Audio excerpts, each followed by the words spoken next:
Welcome back, dear students, to yet another lecture on the history of English language and literature. We have completed 3 modules of our syllabus, and today we are beginning the discussion of our the fourth module of our syllabus. And in the first part of this module, we will discuss about the life in the 1960s, life in the 1970s, and life in the 1980s. Though we will have a short mention of the international scenario, the international situation, our main focus will be the life in England in all these decades. And in our class today, we shall discuss the life in England in 1960s, life in the 60s. Life in the 60s witnessed tremendous changes all over the world. It was the decade in which man walked on the moon, and it was the decade in which the first human heart transplantation was carried out.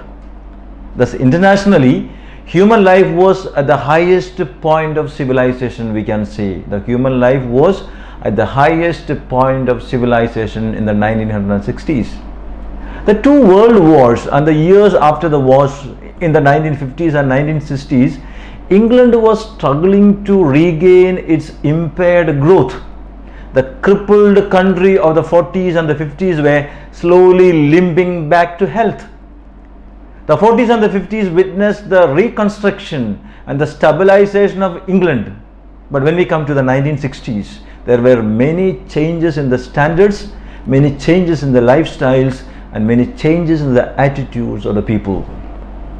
In 1964, the Labour Party will come to power with Harold Wilson as the Prime Minister, ending the 3-year rule by the Conservative Party. The Labour Party remained in power till 1970. The Labour movement gained momentum and the trade unions will become very active. One of the important things that happened during the Labour government in England is the strengthening of the trade unions. The Labour Party promised a classless, a dynamic New Britain. And what is this classless society? The decade witnessed new attitude towards the classes. The difference between the upper classes and the lower classes were beginning to disappear. The wages were very high and the working class had greater spending power. So the difference between the upper class and the lower class is beginning to disappear under the Labour government. The prices of food and other necessities began to increase, but the price of small cars or television sets or washing machines began to decrease, and there were great demand and popularity for refrigerator, washing machines as well. We shall talk something about West Indian immigration. Until 1950, United States of America was a preferred home for the West Indians, and the US banned West Indian migration in 1952. So they began to migrate to UK in 1962.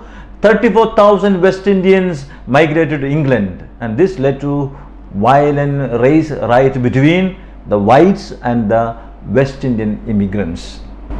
The 1960s witnessed the progress in higher education. Many colleges devoted to art and design were founded. The teacher training colleges were upgraded. Colleges of higher technology became full universities. And we find the creation of new universities like York, Kent and Sussex. We have learned about the universities of Oxford and Cambridge. Now we have more universities being established in Britain. And when we talk about education, it is important to note that the primary school curriculum was made more flexible and enjoyable. The focus of primary education was teaching, reading, writing and arithmetic. So the primary education became very flexible and enjoyable. Another important trend of the 1960s was the emergence of the youth culture. The youth culture began to emerge. The values of the youth culture were contrary to the values of the previous generations. The youth culture rejected the traditionally held values. There was revolution in fashion, in music, in literature and art. So there is the emergence of the youth culture that is quite important in the 1960s. The 1960s witnessed the sudden development of mass communication, and it will help the spread of this youth culture. It spread to Europe and the Americas. The dressing style of the youth culture were not the traditional dress. Youth began to wear mini skirts and kaftans, etc. Another aspect of the youth culture was the singing groups. The Beatles and the Rolling Stones gained worldwide popularity, the singing groups. Another negative characteristic of the youth culture was general permissiveness. General permissiveness. What is this permissiveness? It meant excess freedom of behavior. Excess freedom of behavior. The young people rejected all parental values, all parental control. There was change in fashion, frankness in conversation and in print. Sexual and social taboos disappeared. So there was general permissiveness as a result of this youth culture. The 1960s witnessed the progressing of the youth culture. It began to include the flower power. Now we have heard about the flower power. Now what is flower power? Flower power is a slogan that was used in the late 1960s. It is a symbol of passive resistance and non-violence ideology. Now wearing flower is a symbol of passive resistance and protest. The hippies used clothes embroidered with flowers. Now there was the hippie movement that originated in the US and spread to other countries around the world. The hippie was a member of a counterculture, a movement that rejected the mainstream culture. They had long hair and unconventional dress. Many men grew beards. Women wore long flowing granny dresses and rimless granny glasses, etc. The members of the youth culture also used drugs. The members of the youth culture also used drugs, and we see that slowly the youth culture began to take to violence, and slowly it was degrading. And we also see the disaster of the youth culture. Slowly all this was leading to the disaster of the youth culture. The cities witnessed great transformations. The cities, old buildings were pulled down and new ones were built. Mighty skyscrapers multiplied. The landscape changed drastically with constructions. Low-cost houses were built. Urban motorways and flats were built. The large amount of construction led to the destruction of the environment. People began to be more aware of the need of the conservation of the environment. People began to realize the harm that was done to the environment due to excessive construction. So there was a call towards environmentalism, to preserve the environment, to conserve the environment, to restore the environment. And internationally, the 60s witnessed the death of three great leaders. There was John F. Kennedy, Jawaharlal Nehru and Martin Luther King. There was also great unrest in America. So internationally speaking, we see the loss of great leaders and a lot of unrest in the United States of America. The Cold War between USA and USSR grew worse. We have talked about the Cold War. The relation between the East and the West was further strained by the attempted invasion of Cuba by the United States of America and the missile crisis of 1962. Berlin Wall represented the East-West confrontation, the Berlin Wall. We also witnessed great technological development during this time. So amidst all these negative attitudes, we also see the great technological advancement. Neil Armstrong set foot on the moon in 1969, and his words are, "This is one small step for man, but a giant leap for the mankind." Dr. Christopher Bernard performed the first ever human transplant operation.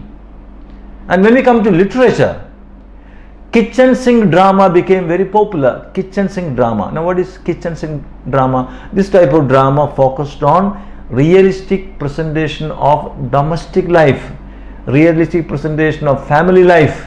The family quarrels, marriage, and other ordinary matters of life were presented in the kitchen sink drama. Another type of drama that became quite popular during this period was the absurd drama. Two well-known dramas of this category was Waiting for Godot by Samuel Beckett and Who is Afraid of Virginia Woolf by Edward Albee. We also see some historical plays. The historical plays also became popular. Some examples are A Man of All Seasons by Robert Bolt, which focused on the life of Sir Thomas More, and Rosencrantz and Guildenstern Are Dead by Tom Stoppard. What about poetry in the 1960s? Many poets associated themselves with the movement poetry. We will learn about the movement poetry. It is an equivalent of angry young men in drama. Now these poets rejected the romantic style of writing and aimed to capture the day-to-day experiences of the common man. The day-to-day experiences of the common man. Some of the poets who belong to this category were Philip Larkin, Thomas Gunn, and Donald Davy. And when we come to American literature, we see in 1961 Catch-22 by Joseph Keller was published. And in 1965 An American Dream by Norman Mailer was published. And in 1965 again Dr. Zhivago, an epic romantic film directed by David Lean with a screenplay by Robert Bolt was screened. And in 1968 Funny Girl by Barbara Streisand, a musical comedy film, was screened. So 1960s were a crucial period in the history of the whole world. Tremendous changes were taking place in the whole world, and some changes were for the betterment of the civilization and society, and others had negative repercussions. The climax of advancement was when man landed on the moon. The drug abuse by the youth in the 60s was a severe blow to the civilization. The mood of the 60s was one of acceleration and youthful optimism. So my dear students, we are coming to the end of this first lecture of the fourth module, Life in the 60s. For the assignment, please make a summary of this particular lecture, Life in the 60s. Please focus more on the life in the 60s in England. Thank you for your patient listening. Please stay safe at home. Have a joyful learning. Thank you.